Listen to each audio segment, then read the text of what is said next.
Very scary situation in a Tampa neighborhood. 3 people shot and killed in just less than 2 weeks. Yeah, murdered at random, and police say they have no leads and no motive.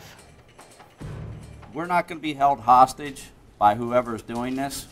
We need everyone to come out of their homes at night, turn on their porch lights, and just not tolerate this type of terrorism in a neighborhood. Tampa's interim police chief stopping short of calling this a serial killer, but is saying the cases are connected, and says if calling this a serial killing in the community will bring even more attention to these murders, then he's okay with people using that term. The FBI is now helping the investigation, and there's a $19,000 reward being offered in part by Crime Stoppers as well as the ATF.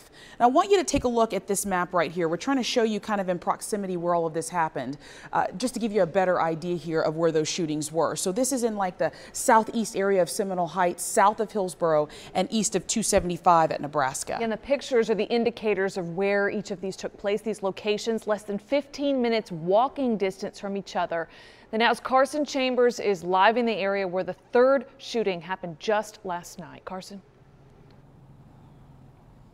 Right, and what is so frustrating for police officers is that they were here in this neighborhood patrolling last night, and they heard those gunshots. It actually only took them minutes to discover 20-year-old Anthony Noboa's body over here on the side of the road. His parents say that he is autistic and he was just coming home from work.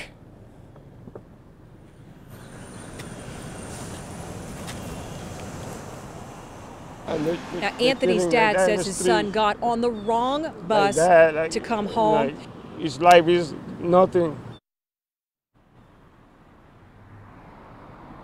Anthony's father says that he was on the wrong bus coming home and was actually walking to another bus to get to Sulphur Springs. He was a Middleton High School student graduate and was working at a nearby warehouse that was shipping disaster relief to Puerto Rico. He was supposed to get his first paycheck just today. Now, Chief Brian Dugan says there is no doubt that these 3 homicides are linked, including Anthony here. All the victims were alone in Seminole Heights when this happened. The chief is telling neighbors to group up, to keep their porch lights on, and to look at their surveillance cameras in case they notice anything different. The most insignificant detail, he says, could help them with this case. Also, please take a look at this surveillance video. I hope we have it here.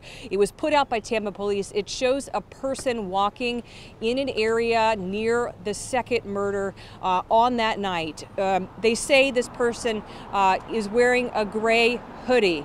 Okay, we don't know who this person is, but they are trying to clear them as a suspect. Now, Tampa Police brought in canines. They did a grid search in this area. They even had a solid perimeter set up, but the suspect still got away.